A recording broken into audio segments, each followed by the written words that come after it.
नमस्कार प्रिय दर्शकों। हाजिर हूँ। कहते हैं कि देखिए, इस जन्म में आए दिन भी वीडियोज भी वायरल होते रहते हैं। लोग अपने माता पिता को, बूढ़ी माँ बाप को ऐसे निर्दयता से पीटते हैं, या यूँ कह लीजिए कि उनके ऊपर जो जुर्म जो उनको सताते हैं, तो क्या उनका कोई दोष नहीं लगता? जी नहीं, दोष तो बिल्कुल लगता है। और उसी को कहते हैं पितृश्राप। पितृदोष अलग होता है और पितृश्राप अलग होता है।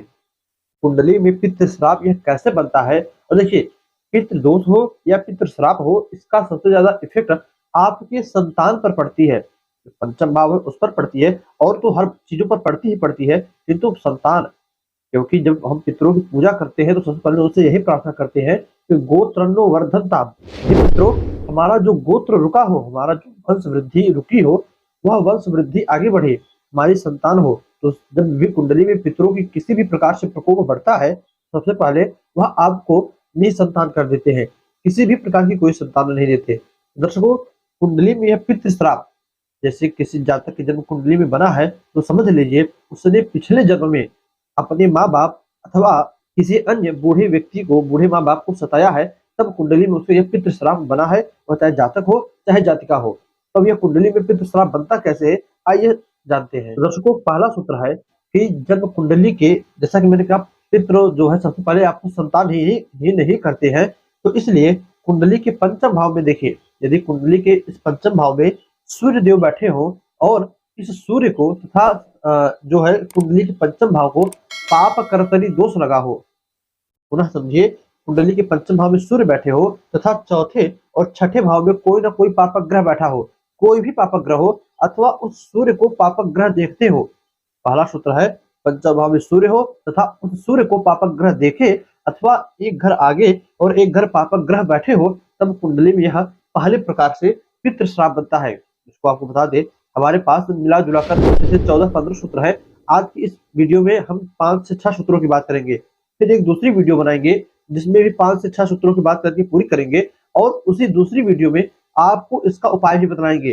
कुंडली में पितृ श्राप बने, पितृ श्राप का योग बने, तो किस प्रकार से उपाय करके इस दोष को शांत किया जा सकता है। तो दर्शकों, पहला योग मैंने आपको बताया, सूर्य पंचम भाव में हो, सूर्य के ऊपर पापक ग्रहों की दृष्टि हो, अथवा सूर्य पंचम भाव में हो और सूर्य को पाप कर्तरी दोष लगा हो, तब कुंडली में यह पितृ श्राप बनता है। इसी प्रकार जो ज्योतिष का दूसरा सूत्र है, वह कहता है, यदि जन्म कुंडली में सूर्य और शनि, कुंडली पंचम भाव में कुंडली के सूर्य और शनि युति करके बैठ जाए, पापक ग्रहों की दृष्टि हो चाहे जिर हो, अब सूर्य और शनि पापक ग्रह, शनि स्वयं पापक ग्रह हो गए, तो सूर्य और शनि पंचम भाव में युति करके बैठ जाए, तब भी कुंडली में यह पितृ श्राप का योग बनता है।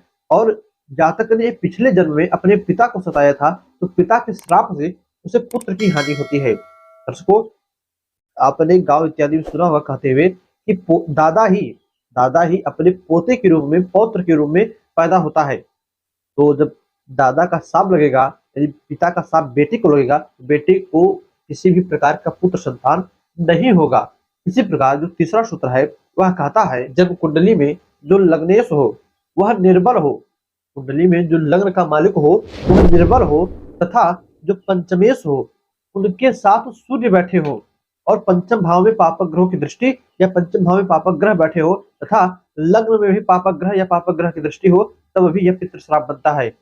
पुनः समझिए, लग्नेश निर्बल हो, लग्न में पापक ग्रह हो, पंचमेश सूर्य के साथ हो या स्वयं पंचमेश सूर्य ही हो, तथा इस पंचम भाव में पापक ग्रह बैठे हो या पापक ग्रहों की दृष्टि हो, तब भी कुंडली में यह पितृ श्राप बनता है। दर्शकों, इसी प्रकार जो अगला सूत्र है, वह कहता है कि जिस भी जातक की जन्म कुंडली में दसम भाव को देखिए, दसम भाव में मंगल की राशि बनी हो, यानी यहाँ पर दसम भाव में 1 नंबर या 8 नंबर की गिनती लिखी हो, और यह मंगल पंचम भाव के स्वामी के साथ युति करके बैठे हो, पंचम भाव के स्वामी के साथ कहीं पर भी बैठे हो, एक साथ बैठे हो, तथा लग्न भाव में पापक ग्रह बैठे हो, लग्न में पापक ग्रह बैठे हो, लग्नेश कमजोर हो।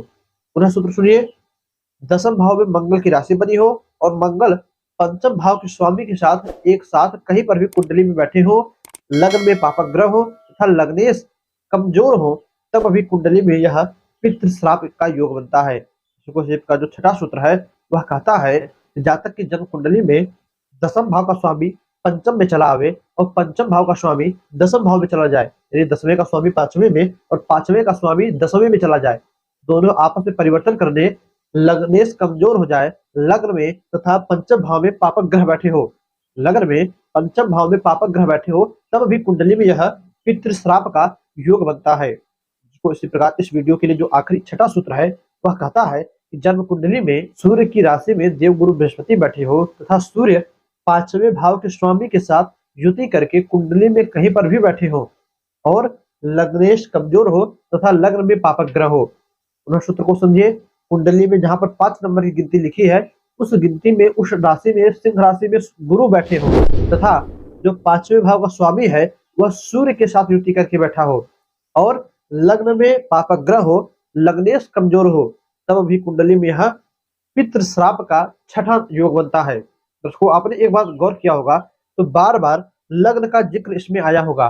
क्यों? क्योंकि देखिए यदि कोई अशुभ योग कुंडली में बन रहा हो, कोई अशुभ योग कुंडली में बन रहा हो, उसमें यदि लग्न कमजोर हो जाए तो उस योग का प्रभाव जातक के ऊपर बहुत ही गहरा असर डालता है। उसी जगह यदि बहुत बड़ा ही अशुभ योग बने, केवल जैसे महा डिप्रेशन जैसे महा अशुभ योग बन जाए कुंडली में, किंतु लग्न मजबूत हो, लग्नेश मजबूत हो, तो वह अशुभ योग उस जातक का कुछ नहीं बिगाड़ सकता। इसलिए यदि लग्न मजबूत नहीं है, लग्नेश मजबूत नहीं है, उन्हें हमेशा उनका पूजा पाठ उपाय करते रहना चाहिए और उनको मजबूती देकर रखना चाहिए। तो दर्शकों उम्मीद करता हूँ आपने इन 6 सूत्रों को समझा होगा और कहीं पर नोट कर लिया होगा। तो दर्शकों बस आज के लिए इतना ही।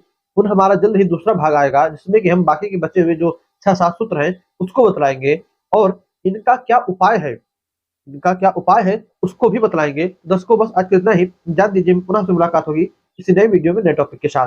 तब तक के लिए नमस्कार।